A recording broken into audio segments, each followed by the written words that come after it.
हरे राम राम राम हरे हरे हरे कृष्ण कृष्ण कृष्ण हरे हरे। नमस्कार, माझं नाव गीता राहुल कुलकर्णी। सर्वप्रथम मी ज्ञानदेव सेवा मंडळाच्या कार्यकारी समितीने मला प्रवचन करायची संधी दिली म्हणून मी सगळ्यांचे आभार व्यक्त करते। तसेच माझं असं जाहीर प्रवचन करायचं ही पहिलीच वेळ असल्यामुळे माझं काही बोलताना चुकलं तर सर्व श्रोते वर्गांना माझी विनंती आहे की मला तुम्ही सांभाळून घ्या। आवाज सगळ्यांना व्यवस्थित येत आहे ना? तर भगवान श्रीकृष्ण ज्ञानेश्वर माऊली, मला गीतेची संथा देणाऱ्या माझ्या गुरु सुनंदा आपटेबाई आणि माझी गीता मुखोद्भूत करून घेणाऱ्या नातू काकू या सर्वांना मी वंदन करते आणि आज बोलायला सुरुवात करते। आज मी गीतेच्या 5व्या अध्यायावर बोलणार आहे। 5व्या अध्यायाचं नाव आहे कर्म संन्यास योग। या अध्यायामध्ये एकूण 29 श्लोक आहेत आणि ते अनुष्ठुप छंदामध्ये रचलेले आहेत। मी म्हटलं 1 तासामध्ये शिकवायला अध्याय छोटा आहे। छोटा हे मी कशाच्या अर्थाने म्हटले तर श्लोक संख्या कमी म्हणून, आणि मला वाटलं मी सहजपणे 30-29 श्लोक 1 तासात कव्हर करेन। पण जसा जसा मी अभ्यास करायला लागले तसं मला जाणवलं की यामध्ये इतका अर्थ बबितार्थ भरला आहे की 1 तासात सगळं सांगणं शक्य नाही आहे। आणि मग मला स्वतःला अनुभव आला की हा अध्याय कसा आहे 5वा, तर मूर्ती लहान पण कीर्ती महान। आणि म्हणून मी जरी आधी ज्ञानदेव सेवा मंडळाला म्हटलं की मी पूर्ण अध्याय 1 तासात कव्हर करेन, पण मी तो कव्हर करू शकत नाही, कारण नुसतंच उरकायचं म्हणून मला हा अध्याय उरकायचा नाही आहे। भगवंतांनी जे सिद्धांत सांगितले की आपल्याला साधना म्हणून जर आचरण करायचं असेल तर ते शांतपणे आपल्या डोक्यात शिरलं पाहिजे। आणि म्हणून मी आता या अध्यायातले फक्त पहिले 13 श्लोक घेणार आहे। आता अध्यायाला सुरुवात करण्यापूर्वी मी 2 गोष्टींची स्पष्टता आणू इच्छिते। एक गोष्ट अशी आहे की आपल्या अभ्यासाचं स्वरूप कसं असणार आहे, तर आपण या 13 श्लोकांमध्ये भगवंतांनी काय सिद्धांत सांगितले हे आधी पाहणार आहोत। नंतर ते सिद्धांत आपल्या जीवनात खरंच उपयोगी आहेत का हे बघणार आहोत। उपयोगी आहेत असं आपल्या सगळ्यांना वाटत असेल तर मग आपण कोणत्या साधना करायच्या आणि त्या कशासाठी करायच्या, तर सुखी होण्यासाठी। अशी आपली आजच्या अभ्यासाची रूपरेषा आहे। दुसरी गोष्ट, हा अध्याय मी का निवडला ह्याचं प्रयोजन तुम्हाला सांगू इच्छिते की आपल्या सगळ्यांना असं वाटतं आध्यात्मिक ग्रंथ आहे ह्याचं वाचन कधी करायचं, तर म्हातारा झाल्यावर आता मला काही काम नाही आहे तेव्हा करायचं। अगदी प्रामाणिकपणे आपण सगळेजण मान्य करू की आपला 20-21 वर्षाचा जर मुलगा किंवा मुलगी उद्या गीतेचा अभ्यास करायला लागले, ध्यानाला जायला लागले, आध्यात्मिक ग्रंथ वाचायला लागले तर आपल्याला भीती वाटते, बापरे हा उद्या मुलगा लग्न करेल की नाही, ह्याची संसारामधली रस निघून जाईल का नाही। आणि आपण त्याला म्हणतो अरे तू अभ्यास करायचा सोडून ग्रंथ काय वाचतो। हे आपल्या बाबतीत का घडतं, कारण आपल्याला या ग्रंथांचं प्रयोजनच कळलं नाही आहे। आपल्याला वाटतं हे ग्रंथ वाचले की आपल्याला संन्यास वृत्ती येणार, आणि म्हणून भगवंत अर्जुनाला संन्यास म्हणजे नेमकं काय हे या अध्यायात सांगत असल्यामुळे आपल्याला ते समजून घेणं खूप महत्त्वाचं आहे। आणि म्हणून हा अध्याय कर्म संन्यास योग हा पूर्णतः संन्यास कशाला म्हणायचं आणि कर्माचा संन्यास घ्यायचा म्हणजे खरं तर संसार कसा करायचा हे भगवंत सांगत आहेत आणि हे आपण आता पाहणार आहोत। अध्यायाचा पहिला श्लोक जो आहे तो सुरू होतो अर्जुनाच्या प्रश्नाने। अर्जुन काय प्रश्न विचारतो भगवंताला?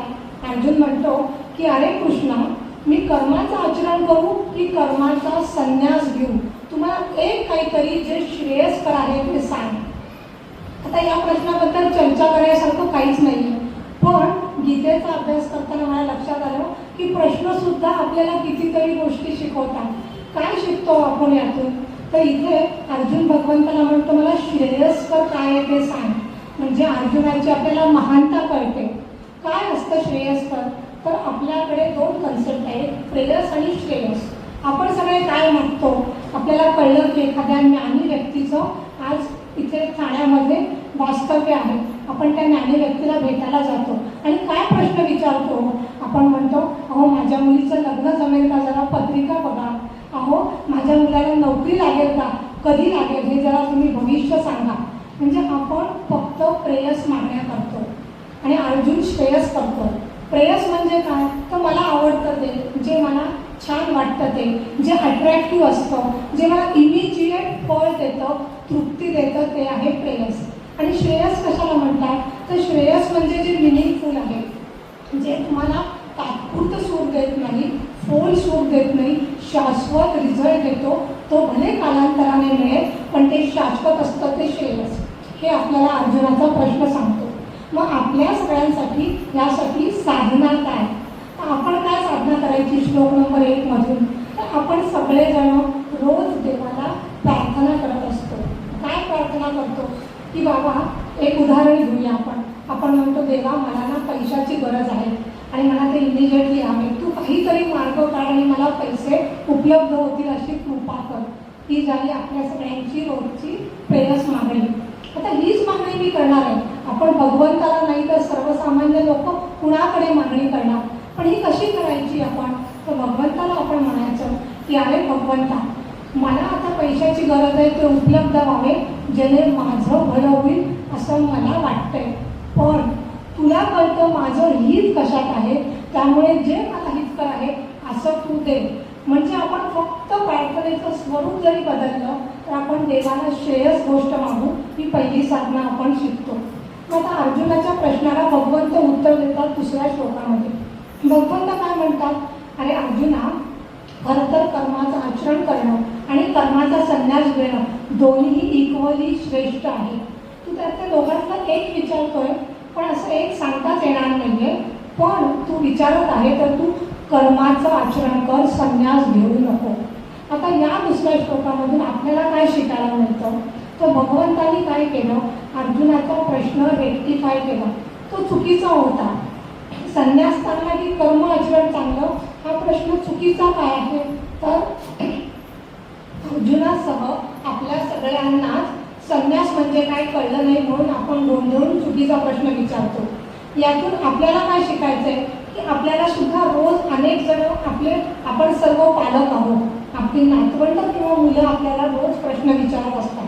त्यावेळेस तो प्रश्न चुकीचा असेल तर आपण काय म्हणतो, एवढं कळत नाही, हा एवढा साधा उत्तर तुला गणिताचं येत नाही, अरे तू 5वीत आहेस, दुसरीत जाऊन बघ, तुला म्हणजे बेसिक प्रिन्सिपलच गणिताचं कळलं नाही म्हणून आपण त्याला हीन लेखतो, तुच्छ लेखतो. भगवंतानी तसं केलं नाहीये. भगवंत अर्जुनाचा प्रश्न चुकला तरी तो रेक्टिफाय करतो. अर्जुनाचा प्रश्न कसा आहे, बासुंदी छान की श्रीखंड छान, मी व्यायाम करताना सायकलिंग चांगलं की पोहणं चांगलं, हा प्रश्नच असू शकत नाही. पण भगवंत तो रेक्टिफाय करतात. ती आपल्यासाठी साधना आहे की आपल्याला जेव्हा वाटतं समोरची व्यक्ती मूर्ख क्षुल्लक प्रश्न विचारते, तेव्हा आपण हे लक्षात घेतलं पाहिजे की त्याला कन्सेप्ट कळली नाही, आपण ती सांगितली पाहिजे. आणि म्हणून भगवंत या अध्यायात सर्व श्लोक उरलेले भगवंताचे आहेत आणि पूर्ण हा अध्याय भगवंत फक्त रेक्टिफिकेशन देत आहे. अर्जुनाच्या चुकीच्या कल्पना तो क्लिअर करत आहे आणि अर्जुनासारख्याच त्या आपल्या सुद्धा होत आहेत. मग भगवंत तिसऱ्या श्लोकामध्ये संन्यास कशाला म्हणायचा याची व्याख्या सांगतात. ती खूप धाडसी व्याख्या आहे. मी धाडसी का म्हणते आहे ते तुम्हाला ती व्याख्या ऐकल्यावर कळेल. भगवंत म्हणतात की जिनयस्त नित्य संन्यासी यो न द्वेष्टीनं कांक्षती निर्द्वंद्वो ही महाभाहो सुखम बंधात प्रमुच्यते. हे भगवंत म्हणतो संन्यासी ओळखायचे 3 लक्षणं सांगितले. एक जो न द्वेष्टी आहे, न कांक्षती आहे आणि जो निर्द्वंद्व आहे. आणि त्याचं फळही भगवंताने या श्लोकात सांगितलंय की सुखम बंधात प्रमुच्यते. त्याला सुखाने तो बंधनातून मुक्त होतो.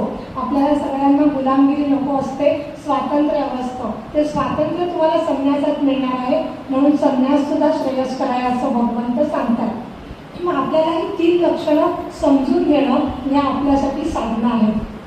आधी आपण निर्द्वंद्व बघूया. निर्द्वंद्वसाठी आपल्याला द्वंद्व म्हणजे काय कळलं पाहिजे. द्वंद्व म्हणजे भावनांची जोडी आहे. जसं आपल्या कानातल्याची जोडी असते, माझ्या चपलांची जोडी असते, तशी आयुष्यात भावनांची सुद्धा जोडी असते. सुख दुःख, राग आणि द्वेष, मान अपमान, यश अपयश या गोष्टी आपल्या आयुष्यात रोज घडत असतात. ह्याला म्हणतात द्वंद्व. आता आपल्याला द्वंद्वातून निर्द्वंद्व व्हायचं आहे म्हणजे काय करायचं आहे एक्झॅक्टली, तर आपल्याला हे द्वंद्वाला कसं सामोरं जायचं त्यांच्यामध्ये कसं प्रभावित न होता जीवन जगायचं हे शिकणं म्हणजे द्वंद्वातून निर्द्वंद्व होणं. निर्द्वंद्व व्हायचं असेल तर आपल्याला द्वंद्वाचं स्वरूप कळलं पाहिजे, तर आपण द्वंद्वाला ओव्हरटेक करू शकू, काय ओव्हरकम करू शकू. द्वंद्वाचं स्वरूप काय आहे ते अटळ आहे. अटळ म्हणजे जसं जन्म मृत्यू अटळ आहे, दिवस रात्र अटळ आहे, सूर्यप्रकाश अटळ आहे, तसंच आपल्याला सुख दुःख अटळ आहे. हे द्वंद्वाचं आपण स्वरूप ओळखलं पाहिजे. दुसरं द्वंद्व कसं आहे, आगमा पायिनो नित्यस, म्हणजे ते येणारे आहेत तसे जाणारे आहेत, ते टिकणार नाही आहे. तुम्हाला दुःख आलं तर ते फॉरेवर राहणार नाही आहे, ते काही दिवसाने जाणार आहे, हे स्वरूप ओळखायचं आहे. तिसरं आपले द्वंद्व व्यक्ती सापेक्ष आहेत. व्यक्ती सापेक्ष म्हणजे जी गोष्ट मला सुखाची वाटते ती दुसऱ्याला दुःखाची वाटू शकते. आणि व्यक्ती सापेक्ष गोष्ट कोणती असते, जी प्रेयस असते ती. आणि अर्जुनाचा प्रश्न काय, भगवंता तुम्हाला श्रेयस गोष्ट सांग. श्रेयस गोष्ट कशी असते, ती व्यक्ती सापेक्ष नसते, ती सर्वांसाठी कॉमन हिताची असते, ती श्रेयस असते. आणि म्हणून भगवंत सांगतात, अरे अर्जुना तू श्रेयस गोष्ट विचारतोय ना, तर तू निर्द्वंद्व हो, ते तुझ्यासाठी श्रेयस्कर आहे.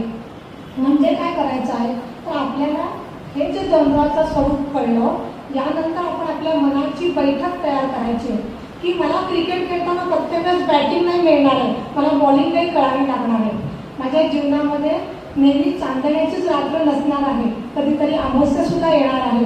ही जर आपण मनाची बैठक ठेवली तर आपण सुख दुःख पचवू शकू, सुखाने हुरळून जाणार नाही आणि दुःखाने कोलमडणार नाही. हा त्याचा लक्षणाचा भावार्थ आहे, आपल्यासाठी साधन आहे. आणि मग ही निर्द्वंद्व स्थिती आपण कशी गाठायची, यासाठी दोन उरलेली लक्षणं भगवंत सांगतो, न द्वेष्टी न कांक्षती. हे जेव्हा जमेल तेव्हा आपण ॲटोमॅटिकली निर्द्वंद्व होणार आहोत. मग न द्वेष्टी म्हणजे काय, तर द्वेष हा एक जरी शब्द वापरला तर खरं रागद्वेष आहे. राग म्हणजे अनुराग प्रीती आणि द्वेष म्हणजे नावड. जेव्हा आपल्या मनामध्ये आवड नावड संपते, आपल्या कामना जेव्हा मनाला विक्षेपित चंचल करतात, त्या जेव्हा नष्ट होतात, तेव्हा आपण निर्द्वंद्व न द्वेष्टी होतो. आणि न कांक्षती म्हणजे काय, तर आकांक्षा म्हणजे काय, आकांक्षा म्हणजे आसक्ती. आसक्ती म्हणजे काय हे आपल्याला समजलं पाहिजे जर आपल्याला निर्द्वंद्वत्व प्राप्त करायची इच्छा असेल तर. आसक्ती म्हणजे काय, तर इच्छा आणि आसक्ती यामध्ये फरक आहे. भगवंत इच्छा सोडा म्हणत नाही. भूक लागणं ही स्वाभाविक इच्छा आहे, झोप येणं ही स्वाभाविक इच्छा आहे. जीवन जगताना नैसर्गिक इच्छा उत्पन्न झाल्याच पाहिजे. मी कुठलंही काम करायला प्रवृत्त होते, मला काहीतरी इच्छा अंतःकरणात निर्माण होते म्हणून. पण इच्छेचा त्याग करा असं भगवंत सांगत नाही आहे. भगवंत म्हणतो आसक्ती सोडा. आसक्ती आणि इच्छा यात काय फरक आहे, तर इच्छा नैसर्गिक आहे, पण आसक्ती मात्र मला ती इच्छा पूर्ण झालीच नाही तर माझ्या जीवनात काही अर्थच नाही. अशा प्रकारे त्या इच्छेमध्ये मला असं भरकटून टाकते, गुरफटून घेते. म्हणजे सर्व बाजूने मला वेढणारी सक्ती म्हणजे आसक्ती आहे. आणि ह्या आसक्तीचा मला त्याग करायचा आहे. तो मी जेव्हा त्याग करते तेव्हा माझा कर्तृत्व भाव जातो. पुढे आपण आसक्तीच्या छटा पाहणार आहोत. आत्ता एवढंच लक्षण आसक्तीचं कळलं तरी आपल्याला प्राथमिक साधनेसाठी इनफ आहे. आता या व्याख्येतून आपल्याला काय कळतं बघा. आपल्या सगळ्यांना संन्यास म्हणलं की काय डोळ्यापुढे पिक्चर येतं, की व्यक्तीने भौतिक गोष्टीचा त्याग केला.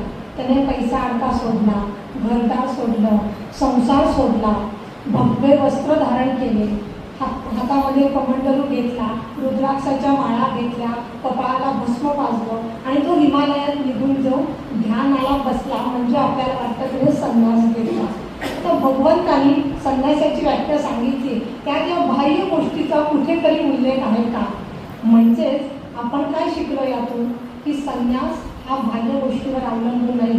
संन्यास हा शरीराने बाह्य वेशाने घ्यायचा नाही आहे, तर ती मनाची अवस्था आहे संन्यास. काय आहे मनाची अवस्था, तर मनाची अशी अवस्था की कोणत्याही परिस्थितीमध्ये, कोणत्याही व्यक्तीसोबत काम करताना, कोणत्याही वस्तूचा वापर करून मी काम करत असताना त्याच्यामध्ये आसक्त न होता मी प्रसन्न चित्ताने कर्म करणं म्हणजे संन्यास घेणं आहे. आणि म्हणून आपल्या लक्षात येईल अर्जुनाचा प्रश्न का चुकीचा आहे आणि भगवंत तो का रेक्टिफाय करत आहे. विनोबा भावे त्यांच्या गीता प्रवचन या पुस्तकात संन्यासाबद्दल खूप छान लिहितात. तर म्हणतात संन्यासी म्हणजे काय, तर आपल्याला वाटतं संसार सोडला तो संन्यासी. आपल्याला संसार कशाला म्हणायचं हेच कळलं नाहीये असं विनोबाजी सांगतात. विनोबाजी म्हणतात संसार ही एक भयंकर वस्तू आहे. ते संसाराला ना सागराची उपमा देतात. ते म्हणतात सागरामध्ये सर्वत्र पाणी आहे, तसं या जगामध्ये, या भूलोकात, इहलोकात, या मृत्यूलोकात सर्वत्र संसारच भरलेला आहे. कारण संसार तुमच्या फक्त घरात नाही आहे, तो ऑफिसमध्ये आहे. तुम्ही सामाजिक कार्य करता तिथेही संसार आहे. तुम्ही राजकीय काम करता, आध्यात्मिक काम करता, तिथेही संसार आहे. कारण संसार म्हणजे आसक्ती आहे. तुम्ही लंगोट घालून जरी हिमालयात गेला आणि मनातली आसक्ती तुमच्या लंगोटामध्ये असेल तर तुम्ही हिमालयातले संन्यासी नसून संसारी आहे, असं विनोबाजी इतक्या सुंदर पद्धतीने आपल्याला समजवतात. ते म्हणतात की मी माझा कामाचा पसारा कमी केला म्हणजे मी संन्यासी झालो असं नाही. ते म्हणतात की 10^10^25 म्हटलं काय आणि 2/5 म्हटलं काय, मॅथमॅटिकली उत्तर 1 येणार आहे. म्हणजे माझ्या संख्येवर, कामाच्या व्याप्तीवर संन्यास अवलंबून नाही आहे.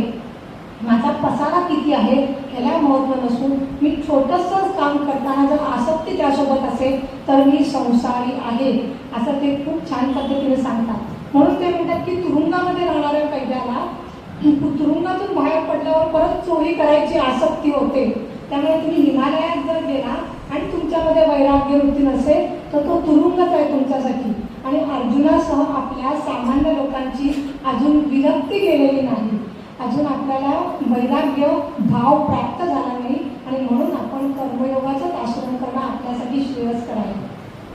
ज्ञानेश्वर माऊली त्याच्यासाठी ज्ञानेश्वरीत खूप छान ओवी असतात. ते म्हणतात की मी माझे ऐशी आठवण विसरेल जयाचे अंतःकरण, पार्था तो संन्यासी जाण निरंतर. भगवंत म्हणतात ज्ञेयस्थ नित्य संन्यासी. ज्ञानेश्वर माऊली त्याला निरंतर म्हणते. म्हणजे काय, तर संन्यासात नित्य राहायचं आहे, संन्यासात निरंतर राहायचं आहे. संन्यास ही काहीतरी गोष्ट घेण्यासारखा घ्यायचा नसतो, संन्यासात राहायचं असतं. मग तुम्ही संसारामध्ये राहून गृहस्थ आश्रमाचे कर्तव्य सांभाळताना सुद्धा वृत्तीने न आकांक्षती आसक्ती सोडली तर तुम्ही संसारामध्ये सुद्धा संन्यासी होऊ शकता. ही खूप मोठी शिकवण आपल्याला हा 5वा अध्याय घेऊन जातो. त्यासाठी आपल्याला हिमालयात जायची गरज नाही आणि वाईट वाटायची तर अजिबात गरज नाही. आता ह्यानंतर भगवंत म्हणतात आपल्याला वाटेल मग मी संन्यास घेतो, वाटेल ना. अर्जुनाला काय वाटत होतं, माझ्या स्वजनांना कसं मारू, ही त्याच्यापुढे पेच प्रसंग आहे. गीता हे भगवंत युद्धभूमीवर सांगत आहे.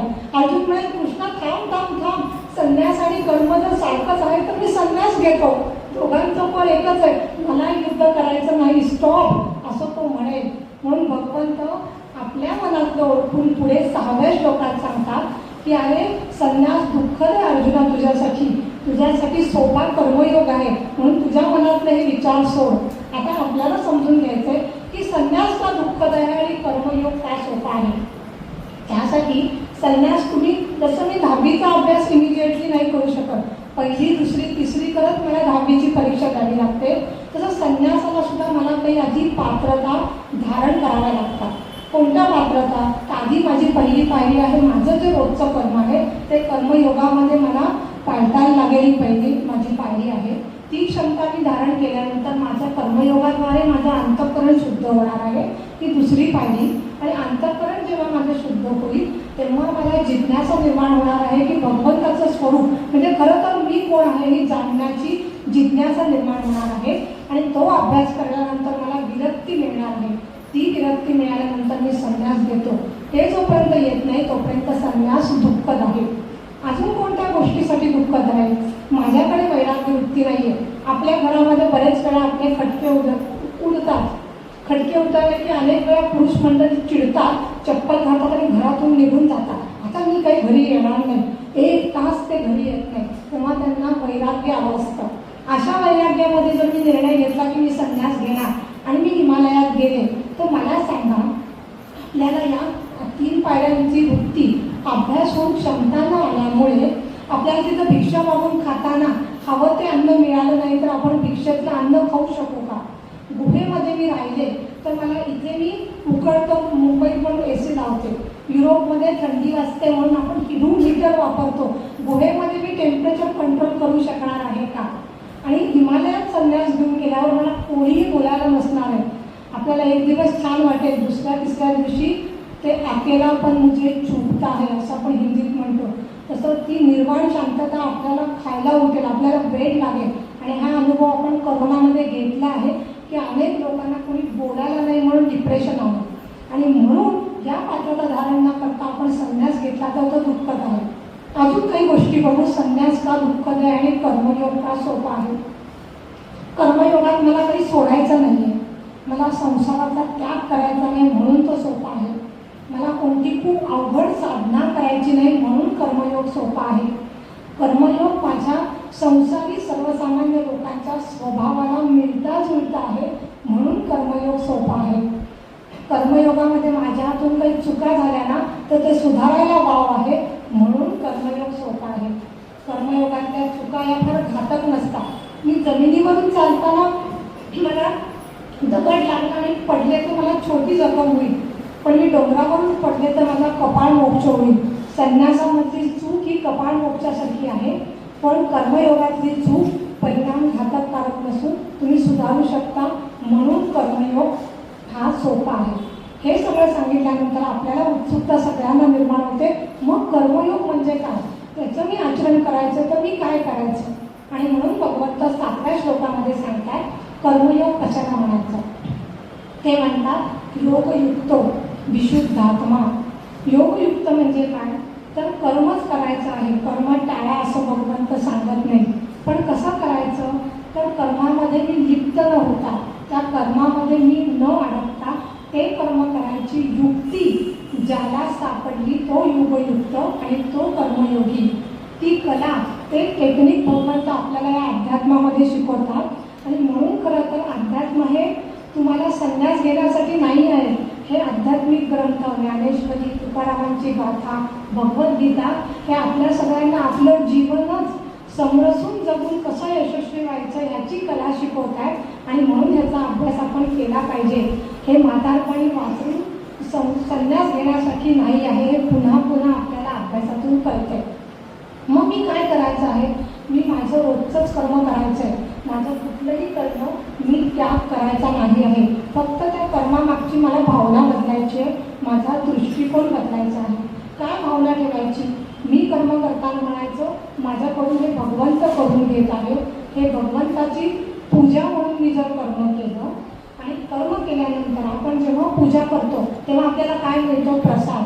तसंच कर्म केल्यानंतर जे मला फळ मिळतं ते फळ मी प्रसाद म्हणून स्वीकारायचं. आता जेव्हा आपण प्रसाद म्हणून शिरा मिळाला तर गोड आहे की आगोड आहे हा भाव आपल्या मनात निर्माण होत नाही.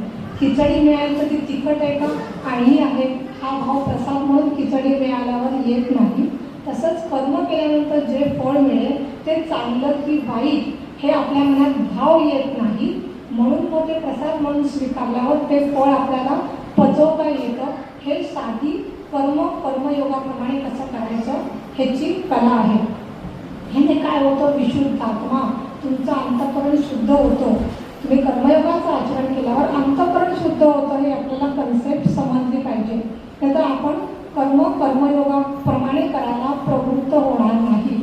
म्हणून आपल्याला अंतःकरणाची शुद्धी म्हणजे काय हे कळलं पाहिजे. अंतःकरणाच्या शुद्धीसाठी आपल्याला आधी अशुद्धी म्हणजे काय हे कळलं पाहिजे. अशुद्धी म्हणजे काय तर आपल्या मनामध्ये, अंतःकरण म्हणजे आपलं मन आहे, आपल्या मनामध्ये मल, विक्षेप आणि आवरण ह्या 3 अशुद्धी अध्यात्मामध्ये सांगितलं आहे. ह्याच्यावरती सविस्तर बोलायला 1 तास वेगळं प्रवचन घ्यावं लागेल, ते आपण नंतर कधीतरी घेऊया. पण एक थोडक्यात सांगते की मल म्हणजे माझ्या मनातल्या वासना, पाप, वाईट विचार. विक्षेप म्हणजे मनाची चंचलता. मी घरातलं काम करताना मला ऑफिसच्या गोष्टी आठवतात, ऑफिसचं काम करताना घरच्या गोष्टी आठवणं ही आहे चंचलता. आणि आवरण म्हणजे आपल्याला मी म्हणजे कोण आहे स्वस्वरूपाचं अज्ञान असणं, ज्ञानाचा अभाव म्हणजे आवरण आहे. ह्या सगळ्या आपल्या अशुद्धी आहेत. आता या अशुद्धी आपण घालवणार कशा, साधना काय. आपण साधं दैनंदिन उदाहरण घेऊया की आपल्या घरी पाणी जेव्हा अशुद्ध येतं तेव्हा आपण काय करतो, आपण तुरटी फिरवून पाणी शुद्ध करतो, आपण पाणी गाळून घेऊन शुद्ध करतो, आपण पाणी उकळून घेऊन शुद्ध करतो, आपण पाणी निवळायला ठेवतो म्हणजे गाळ खाली जाईल आणि वर मला शुद्ध पाणी मिळेल. तसंच आपल्या अंतःकरणाची शुद्धी करायला आपण काय करायचं, आधी मला माझं अंतःकरण अशुद्ध आहे की नाही ओळखता आलं पाहिजे. पण आपल्या सगळ्यांना वाटतं माझं अंतःकरण शुद्ध आहे, माझ्या मनात काही वाईट हेतूच नव्हता, मी खूप चांगल्या भावाने त्या व्यक्तीला असं म्हणलो त्यानेच वाईट अर्थ काढला. आपल्याला आधी हे कळलं पाहिजे की आपल्या पटलं पाहिजे की आपल्या अंतःकरणात अशुद्धी आहे, ती कशी ओळखायची. तर आपण जेव्हा पाण्यामध्ये घडा टाकतो सरोवरात, तेव्हा सरोवराच्या तळातली घाण अशी वर येते आणि आपल्याला कळतं हे सरोवर शुद्ध नाही. तसंच आपल्या मनामध्ये अशुद्धी आहे ही कशी कळेल, त्यासाठी आपण अंतःकरणात खडा नाही टाकू शकत. पण आपण जेव्हा कृती करतो ना तर आपली कृतीच सांगत असते ह्याचं अंतःकरण शुद्ध आहे की अशुद्ध आहे. बघा, मी घरामध्ये कधीतरी चिडते मुलीवरती, मुलगी म्हणते आईला राग आला. हा राग मला कुठून बाहेरून आला का, तो माझ्या आत दडला होता तो बाहेर आला आहे. म्हणजे मी जी कृती करते ती माझी कृती माझ्या मनात मत्सर आहे, द्वेष आहे, करुणा आहे, प्रेमभाव आहे हे दाखवत असते. त्यामुळे आपलं कर्मच आपलं मन शुद्ध आहे की अशुद्ध आहे दाखवतं. मग आपल्याला पटलं की मला ना एखाद्या व्यक्तीचं विनाकारण मत्सर वाटतोय, मी उगीच कंपॅरिझन करते, हे आपलं मन साक्षी भावाने सांगत असतं, तर आपण ओळखायचं.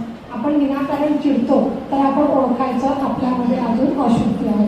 मग या अशुद्धी मी कशा घालवणार, मी काय साधना करणार, तर पाण्यामध्ये तुरटी फिरवतात अशुद्धी घालवायला.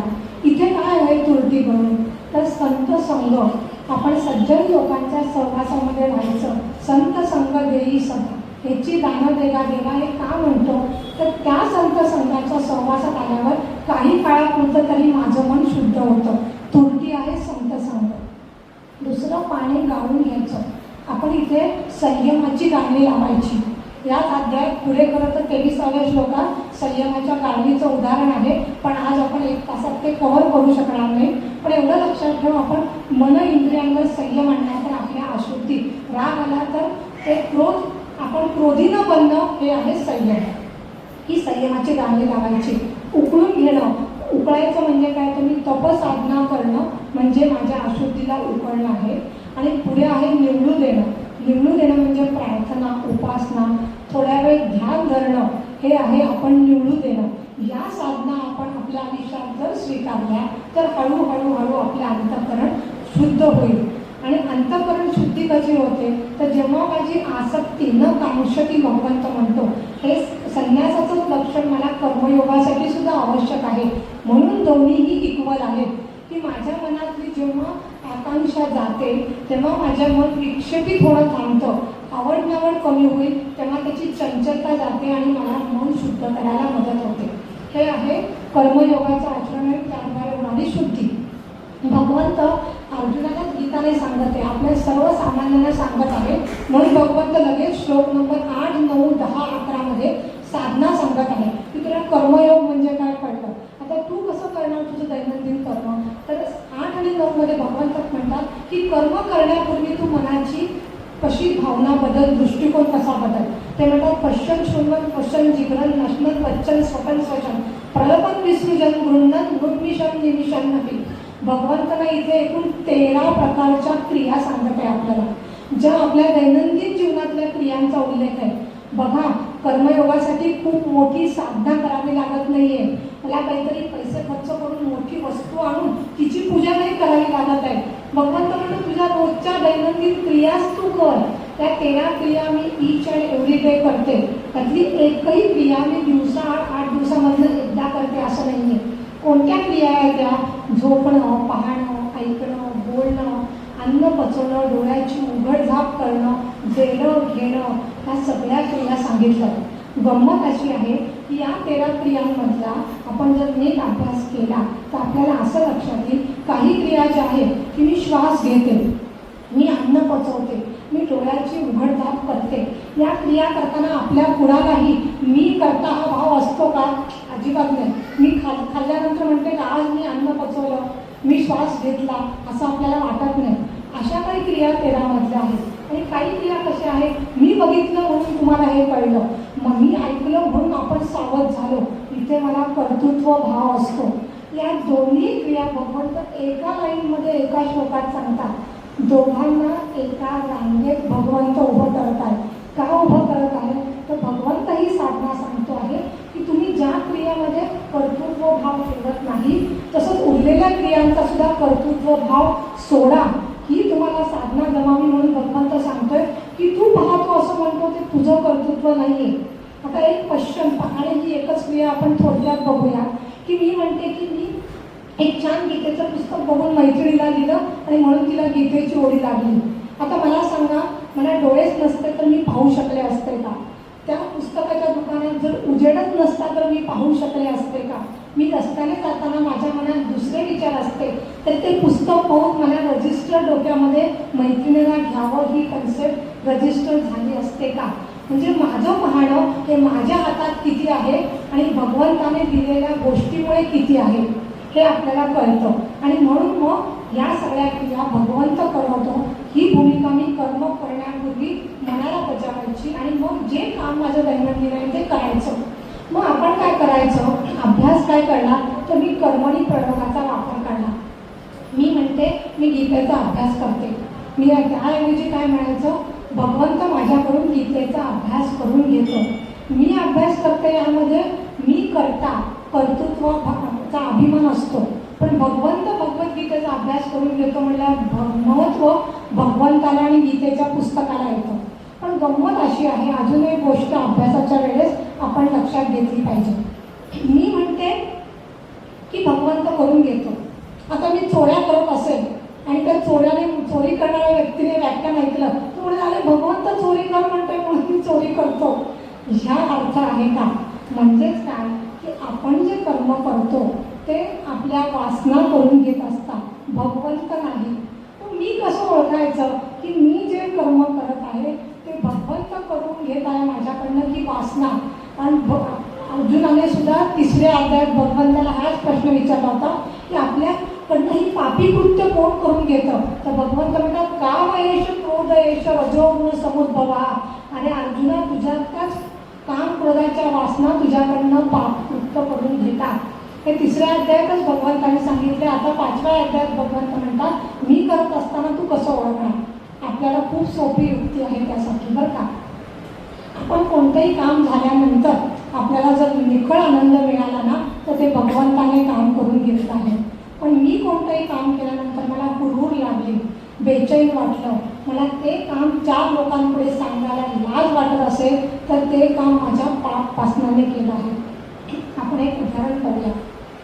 गोंदवलेकर महाराजांचं, म्हणजे आपल्याला वासना माझ्याकडनं काम करून घेते की भगवंत ही क्लॅरिटी येण्यासाठी ही गोष्ट खूप उपयुक्त आहे.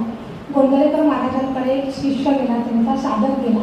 तो म्हणाला की गोंदवलेकर महाराज मी दिवसभर खूप चांगला माणूस म्हणून वागतो, पण संध्याकाळ झाली की मला दारू पिल्याशिवाय चैन पडत नाही, मी काय करू, माझी काही दारू सुटत नाही. गोंदवलेकर महाराज हसले आणि म्हणाले तू अवश्य दारू पी, काही बिघडत नाही. त्याला एकदम हुश्य वाटलं की सगळं जग मला दारू सोड म्हणतंय, साक्षात माझे सद्गुरू मला दारू पी म्हणतात. त्याला फार आनंद झाला. सद्गुरू महाराज म्हणाले थांब, पण एक गोष्ट तू आधी लक्षात घे, त्याच्यासाठी माझं टर्म्स कंडिशन आहे का? काय टर्म्स कंडिशन्स आहेत तर तू दिवसभर जे काम करशील ना ते करण्याच्या आधी मी हे भगवंताला अर्पण करणार आहे अशी भाव मनात निर्माण कर आणि मग ते काम कर.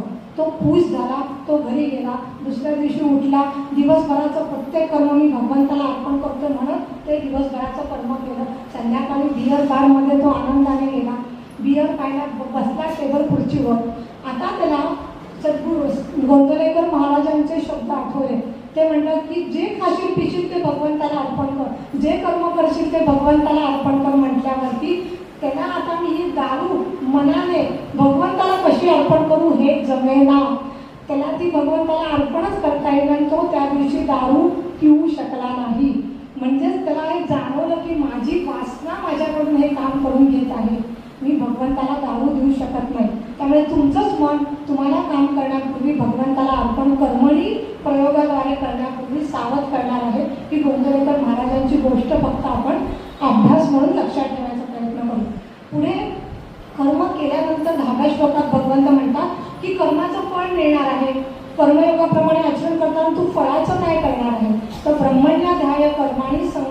तत्वा करोती हा, तू देवाला ते ब्रह्माला ते तुझं कर्म अर्पण कर, सॉरी कर्म फळ अर्पण कर.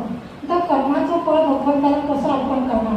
मी देवाला फुलं वाहते तसं फिजिकली माझं कर्म नाही अर्पण करू शकत. त्यामुळे कर्म केल्यानंतर जो मला अहंकार असतो मी केलं, हा अहंकार सोडणं म्हणजे कर्माचं फळ भगवंताला अर्पण करणं. दुसरी गोष्ट अशी आहे की मी जेव्हा कर्म करण्यापूर्वी मी करत नाही भगवंत करतो असं भूमिका घेऊन कर्म करते, तेव्हा ॲटोमॅटिकली मला त्याचं फळ हवं ही भावना न राहत असल्यामुळे सुद्धा मला कर्मफळ सुटायला मदत होते. तिसरी गोष्ट अशी आहे की कर्मफळ सोडण्यासाठीची साधना काय आपल्यासाठी? तर फळ कधी मिळतं? कर्म केल्यानंतर. म्हणजे कधी मिळणार आहे? मला भविष्यात फळ मिळणार आहे. मग भविष्यामध्ये मला फळ हवं आहे, तर फळ आपल्या सगळ्यांना का हवं असतं हे आधी आपण समजून घेऊ. की मी नोकरी करून पगार मिळवते कारण मला घर बांधायचं ना, त्याने आनंद होतो. मी एखाद्या मुलाला शिकवून मोठं करते, त्याने शिक्षण घेऊन स्वतःच्या पायावर उभा राहिल्यावर मला आनंद होतो. म्हणजे प्रत्येकाला फळ, मला मोबाईल घ्यायचा ॲपलचा पण मला आनंद मिळतो. म्हणजे कर्म फळ प्रत्येकाचं वेगळं आहे, पण ते आनंदासाठी हवं आहे.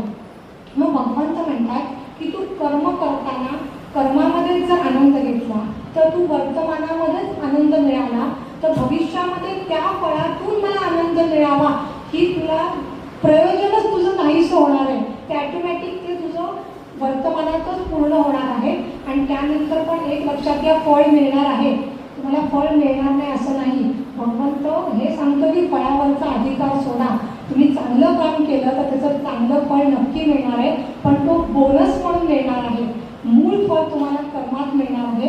म्हणून आपल्यासाठी साधना आहे, आपण वर्तमानात जगलं पाहिजे, भूतकाळात रमलं नाही पाहिजे आणि भविष्याची चिंता न करता भगवंताचं कर्म म्हणून केलं पाहिजे.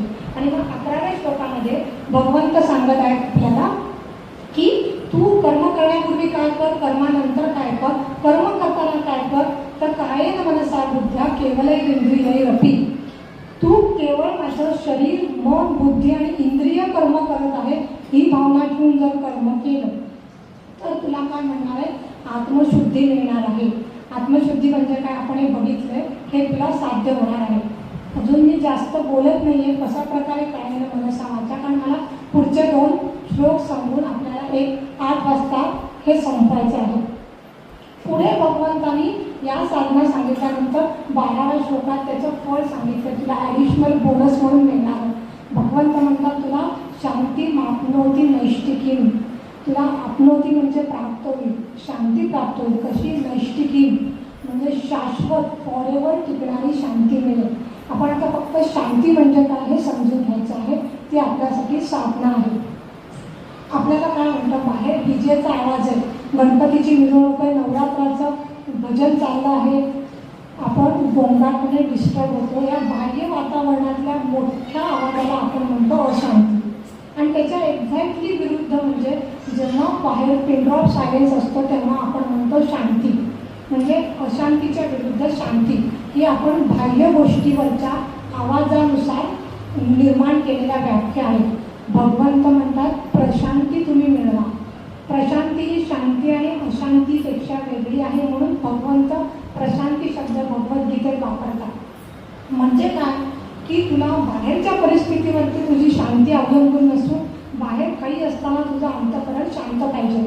यासाठी पण आपण एक गोष्ट बघूया. आचार्य मुक्ताताईंचं मी एकदा प्रवचन ऐकलं होतं. त्यात त्यांनी सांगितलेली गोष्ट आपल्याला प्रशांती म्हणजे काय आणि हे फळ आपल्याला काय आवश्यक आहे हे सगळ्यांना झटकन पटेल. ती गोष्ट अशी आहे की एक राजा होता. त्या राजाने त्याच्या राज्यामध्ये दवंडी पिटवली की मला एक शांती व्यक्त करणारं चित्र सगळ्यांनी काढावं आणि जे सुंदर चित्र असेल त्याला मी बक्षीस देईन. राज्यामधल्या अनेक चित्रकारांनी शांती व्यक्त करणारं चित्र काढलं. इतकी चित्र आली की राजाला एकट्याला ती सगळी चित्र तपासणं शक्य झालं नाही. राजाने एक समिती नेमली. आमच्या गव्हर्नमेंट सर्व्हिसमध्ये आम्ही खूप समित्या नेमतो. त्या काळात राजाने सुद्धा समिती नेमली बरं का. आणि त्या समितीने सगळे चित्र बघितले आणि त्यातले 2 चित्र शांती दर्शवणारे निवडले. आणि मग राजाला सांगितलं की आपण या दोघांमधलं एक चित्र निवडा. त्या दोघांमधलं पहिलं चित्र होतं शांत सरोवर, त्याच्याभोवती डोंगर आणि वर निरभ्र आकाश, डोंगरावरती झाडं, सगळीकडे सुंदर शांतता. निखळ शांततेमध्ये त्या सरोवरात सुद्धा आकाशाचं, डोंगराचं आणि डोंगरावरच्या झाडांचं सुद्धा स्पष्ट प्रतिबिंब उमटलं होतं.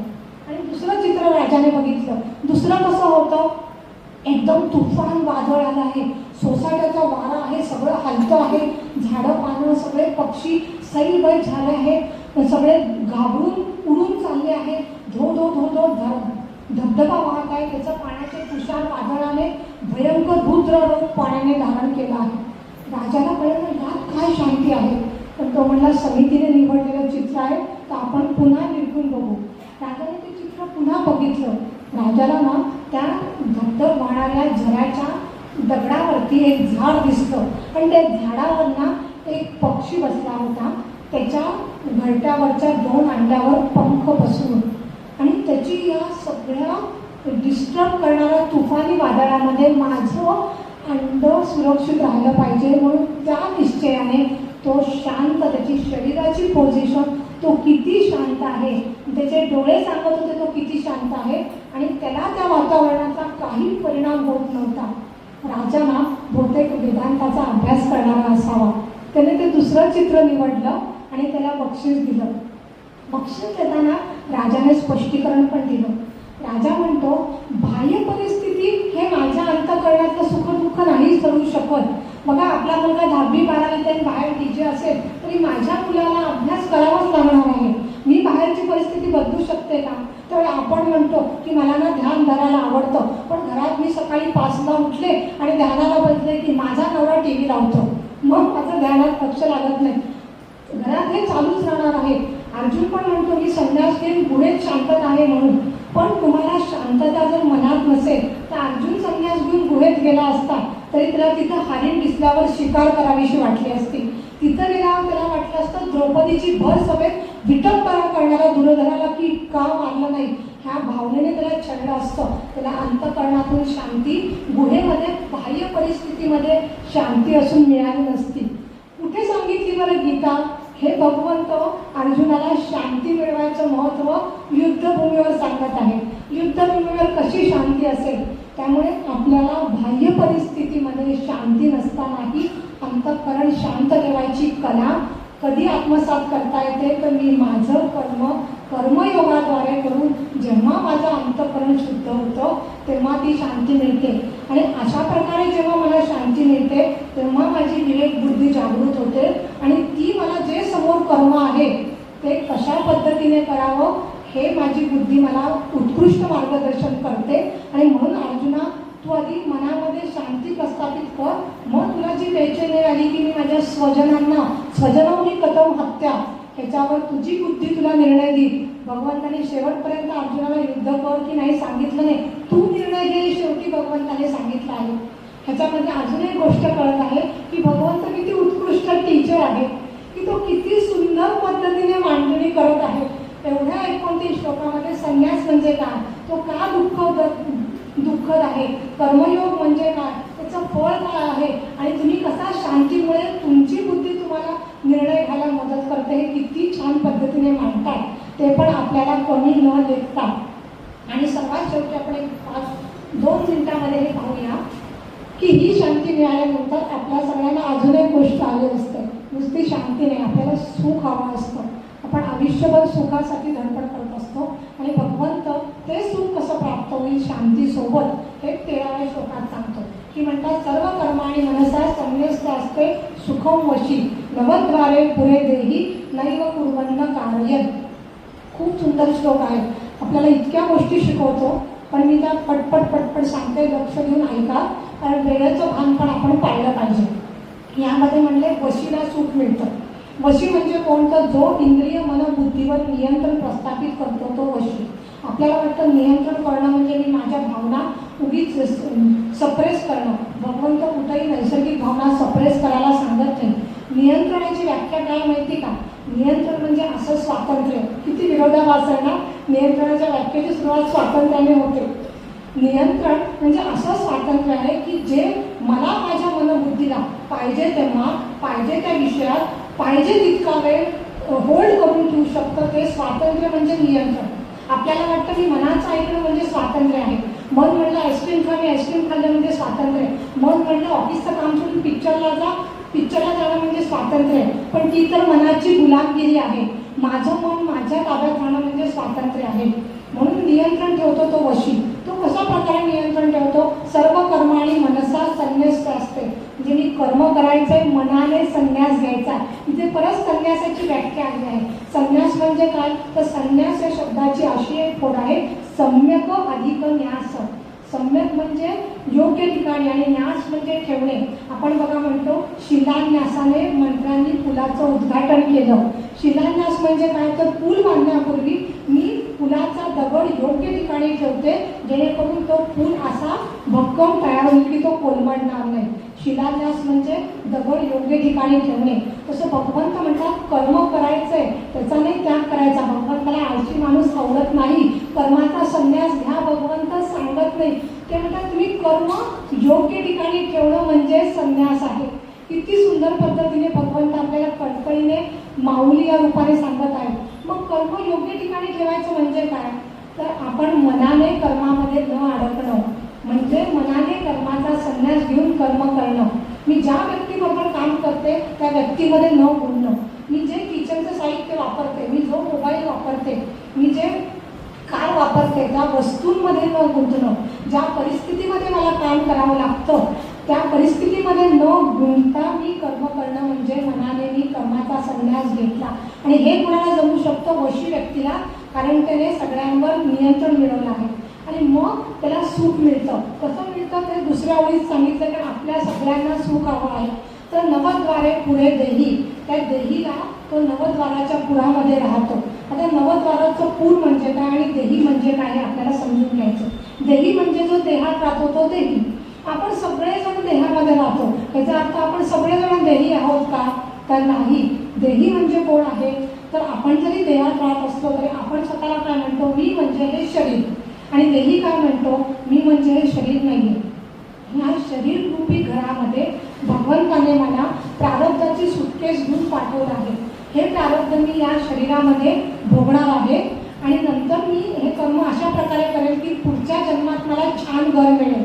आपलं काय होतं? मी स्वतःला हे शरीर म्हणजे देह समजले. मी म्हणजे हा देह समजल्यामुळे आपण काय करत असतो? मी चाळीमधून 1 BHK मध्ये जाईल, 1 BHK मधून 2 मध्ये जाईल, यासाठी फक्त धाव धाव धाव धाव आयुष्यामध्ये जाऊन भौतिक सुंदर घरासाठी मी धडपडते.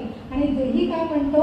या जन्माचा मी त्याग केल्यानंतर पुढचं मला देह सुंदर मिळावा म्हणून तो या जन्मात कर्म करतो तो देही. तर तो कशी कर्म करतो? तर शेवटी आहे नवद्वारे पुढे देही. तर त्या 9 दाराच्या तो पुरीमध्ये म्हणजे घरात राहतो. ही उपनिषदामधली कन्सेप्ट भगवंतांनी गीतेत सांगितली. 9 द्वाराचं शहर म्हणजे काय? तर पूर्वी राजवाड्याला तटबंदी असायची आणि तिथं रक्षण करायला एक रक्षक उभा राहायचा. तसंच आपल्या आणि तिथं दारं असायची राजधानीमध्ये यायला आणि जायला. ते रक्षक कोण आत येते आणि कोण जाते, राज्याला कोणापासून धोका नाही ना हे बघायचे. त्या रक्षकांवर प्रधानाचं रक्षक आणि त्याचा स्वामी तो राज्याचा राजा. ही उपनिषदातली कल्पना इथे घेतली आहे. आणि भगवंत म्हणतात की तुझ्या शरीरामध्ये 9 द्वार आहेत. 2 डोळे, 2 कान, 2 नाकाचे छिद्र, एक तुझं तोंड आणि मलमूत्र विसर्जनाचे 2 आपले द्वार, असे 9 द्वार आहेत.